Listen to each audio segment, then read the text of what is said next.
Hey, welcome to Integrated Preparedness. I'm Steve Smith.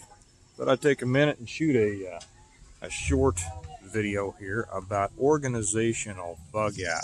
We talk and to just kind of touch base on what we all know. Bugging out should never be your primary plan, but if it's necessary, you want to have some kind of idea about what you're doing, and definitely a place to go. If you don't have, and many people do, a designated bug out location, a second home, or people that you can go to, or whatever, it's good to know of some places close by within striking distance. I don't mean within a few blocks if you live in the suburbs, but in order to get out of the congested areas if you need to. And within walking distance, and as I've said before, we have secondary, third, fourth. I do it in rings. How far can we get in a day? And I figure about 10 miles a day with our group. We would get, barring unforeseen circumstances, and that could cut it down to it could cut it down to anything. You just never know. But we're out at we're picking up the second son at his camp. And I'm a big believer in organizational bug out locations, meaning camps that, Boy Scout, youth camps, Christian camps. I won't say where we are right now, but we're within about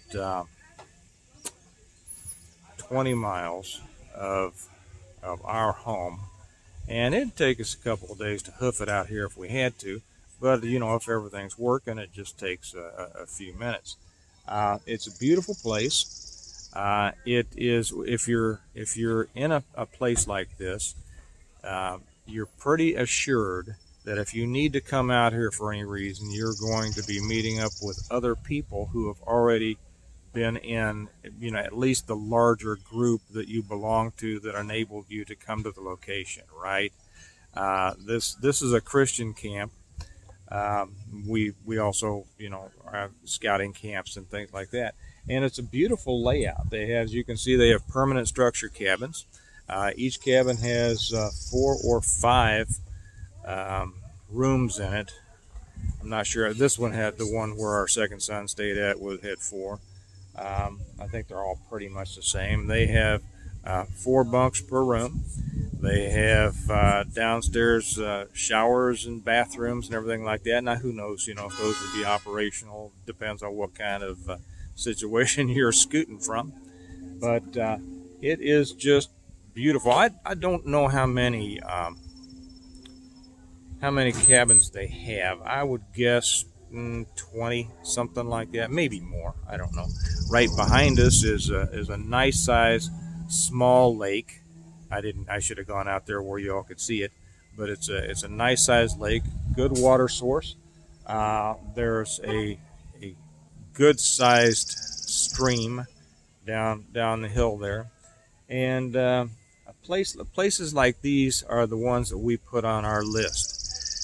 If you're not a member of organizations that afford you the opportunity to have access to places like this, it wouldn't hurt to take a look and see if you can't tie yourself in with a group.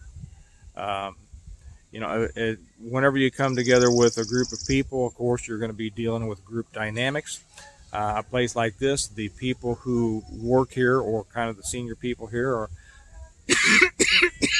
excuse me, are naturally going to take leadership positions.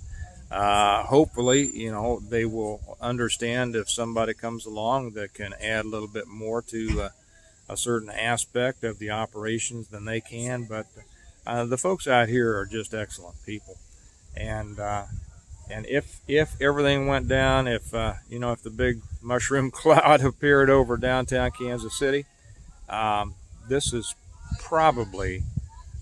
It depends on what direction we would need to go. This would be the place that we would first come to if we were headed in this direction. And that brings up another point. This actually is not in the same direction.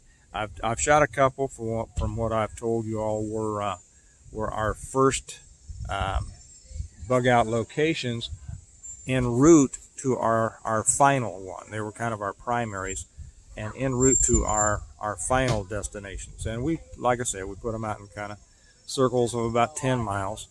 This is in a different direction, and that would also be my recommendation is, you know, if something happens, you never know where it's going to happen relative to where you are and where you're wanting to get. So kind of, you know, spread a wide net and have some plans for different directions, because you never know exactly where you're going to need to go. So anyway, I'm going to go find the rest of the tribe here and get everything packed up. They probably already did that. My oldest son is Mr. Organization, and I'm sure he's got everything already packed up. They're probably wandering around saying goodbye to people. So I'm going to go find him, then we're going to take him home and have a good Saturday. So I'll bid you goodbye here. Remember that we prepare well today in order to live well tomorrow. And having those spots, those safety spots to jump to when you need it is one of the things that you want in your plans in preparing for an uncertain future, to make sure that your tomorrows are going to be as good as possible. So with that, I'll leave you. Looks like a beautiful day. Hope you all are having one, and I'll talk to you later. Bye-bye.